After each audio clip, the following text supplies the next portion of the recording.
Um, so I wanted to read, and my remarks are more appreciations than contextualizations.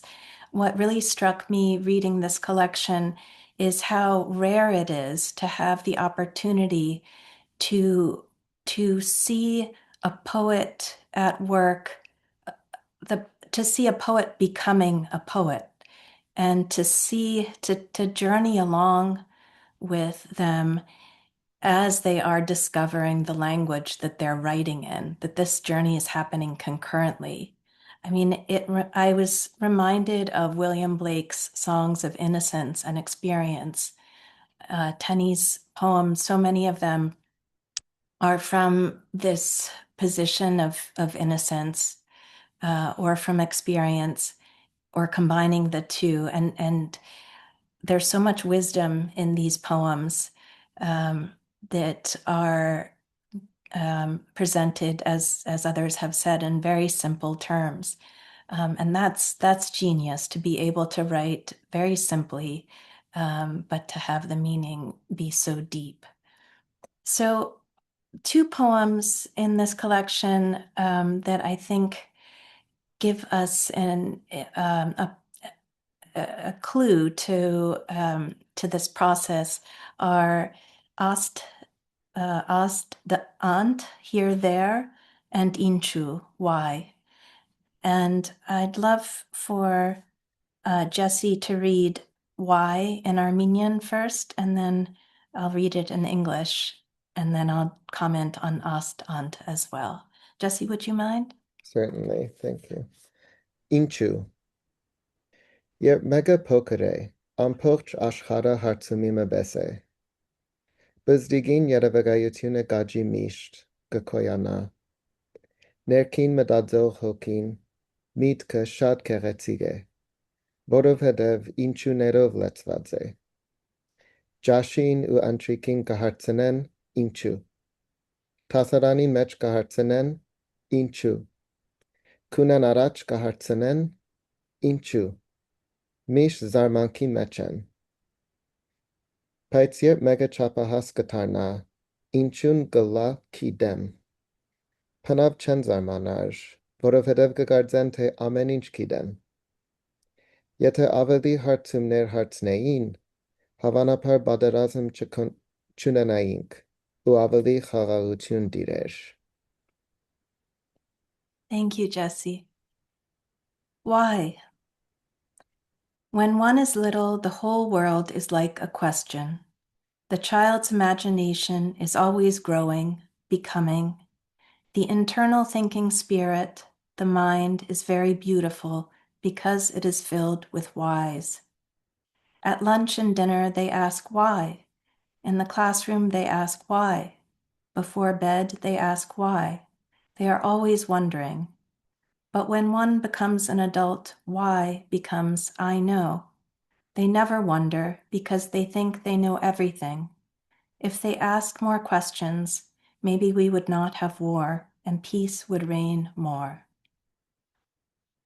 So I just want to highlight the word in Armenian, inchu, which has so much feeling in it with that final vowel. Why I think about Tenny writing, and I think how she must have just fallen in love with that word inchu. I know that as a poet, that word makes me want to write as well. And why is so short and brusque. It doesn't quite have um, the same draw that inchu does.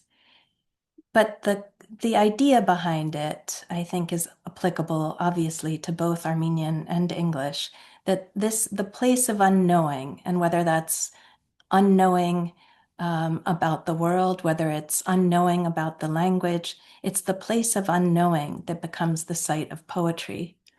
And to be learning Armenian and taking the time to learn small, simple words, little words, that's what then draws you into thinking more deeply about the meanings of those words. And once you know, then that wonder is closed down. So I think about this poem both as a poem about the world itself and knowledge, but also as a poem about learning, about creative literacy and action, as Hagop discussed. I want to turn quickly to Here, There, Ost-Ant. And this, you see in this poem, maybe Jesse, could you read just the first stanza of Ost-Ant, the first 4 lines? Yes, of course. Ast-Ant. Bizdig ach chigei, yev guzei kitnalte ovei ais ashcharin mech. Mish yedgu ashchari michev gabrei, hairigis yev mairigis. Thank you. And I'll just read this poem in English in the full. Here, there. I was a little girl, and I wanted to know who I was in this world. I was always living between 2 worlds, my father's and my mother's. I remember how I thought when I was a young girl, my mother's world was American, pancakes for dinner, rebelling against parents, seeing friends more than family. My father's world was Armenian, large noses, different foods, giving respect to parents. Family was always first. Little words, Eshukuluch, Hosyegur, Yes Kesirem. So I looked at Armenians with American eyes, and I looked at Americans with Armenian eyes. I could not feel what Americans were feeling because I was not really American, and I could not speak Armenian because I was not really Armenian. I was a little girl, and I wanted to know who I was in this world. I was always living between 2 worlds, my father's and my mother's. I was a little girl, and the word I had in my soul was wanderer. This is such a beautiful poem, and I identify with it as someone who is half Armenian. And but what's happening here is not just a simple story of identity. What happens is actually magical. The title Here, There, Ost, Ant, by the end, the last word is wanderer, which is ostantakan.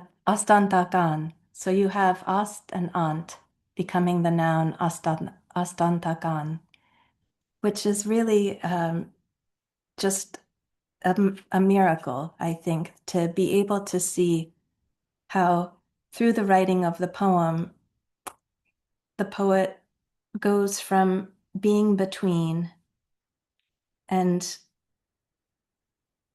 finding that she can neither be fixed in America or fixed in Armenia, fixed in English or fixed in Armenian, to being composed of multitudes, to being to creating her own identity, really. And Wanderer, I think, is a wonderful place to end. Thank you.